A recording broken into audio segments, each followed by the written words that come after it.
Hi అండి, అందరికీ నమస్కారం. Welcome to my YouTube channel. ఈ వీడియోలో మనం వచ్చేసి మార్చి 6న ఉద్యోగులకు శుభవార్త అండి. క్యాబినెట్ మీటింగ్ అయితే మళ్ళీ కండక్ట్ చేయబోతున్నారు. సో, ఆ వివరాలన్నీ కూడా మనం ఈ వీడియోలో తెలుసుకుందాం. వీడియో అయితే ఎక్కడ కానీ స్కిప్ చేయకుండా చివరి వరకు చూడడానికి ప్రయత్నం చేయండి. అలా వీడియో నచ్చినట్లయితే తప్పకుండా లైక్ చేయండి. ఇంకా మన ఛానల్ ఎవరైనా సబ్స్క్రైబ్ చేసుకున్నట్లయితే వెంటనే సబ్స్క్రైబ్ చేసుకొని పక్కనే ఉన్న బెల్ ఐకాన్ అయితే ట్యాప్ చేసి ఆన్‌లోనే నోటిఫికేషన్ అయితే ఆన్‌లో పెట్టుకోగలరండి. దాని ద్వారా నేను చేసే వీడియోస్ అన్ని ఎప్పటికప్పుడు మీకు నోటిఫికేషన్ రూపంలో అయితే అందజేయబడతాయి.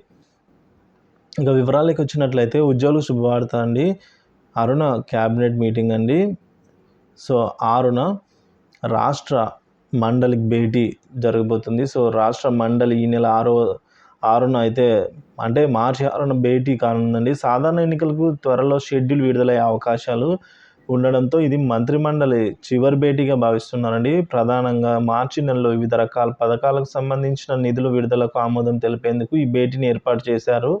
అలాగే ఎన్నికల షెడ్యూల్ వచ్చేలోగా పథకాలకు మంత్రిమండలి ఆమోదం లభిస్తే వాటిని కొనసాగించేందుకు వీలుగా ఉంటుందనే ఉద్దేశంతో ఈ సమావేశాన్ని అయితే ఏర్పాటు చేస్తున్నట్టు తెలిసింది. ఇక ఒకవేళ 6వ తేదీన వీలు కాకపోతే 7వ తేదీన సమావేశం అయితే నిర్వహించవచ్చని ప్రభుత్వ వర్గాలు భావిస్తున్నాయి. సో, ఈ విధంగా పథకాలకు మాత్రమే కాకుండా ఏపీ ప్రభుత్వ ఉద్యోగులకు సంబంధించి ఏదైనా శుభవార్త అందించాలని అయితే ఉద్యోగ సంఘాలందరూ కూడా కోరుకుంటున్నారండి. ఎందుకంటే ఎంతో కాలంగా వారికి సమస్యలు అయితే ఏవైతే పెండింగ్ బకాయిలు అవన్నీ కూడా త్వరితగతిన చెల్లించాలని అయితే వారందరూ కోరడం జరుగుతుంది. మరి వేచి చూడాల్సిందే అండి. ఈ క్యాబినెట్ భేటీలో ఉద్యోగులకు సంబంధించి ఏదైనా కీలకమైన అప్డేట్ రానుందా లేదా అనేది అయితే తెలియాల్సి అయితే ఉంది. సో, ఎప్పటికప్పుడు తాజా సమాచారాన్ని అయితే మన ఛానల్ ద్వారా అందిస్తూనే ఉంటాను. సో, సబ్స్క్రైబ్ చేసుకొని ఫాలో అవుతుండండి. Thank you for watching this video.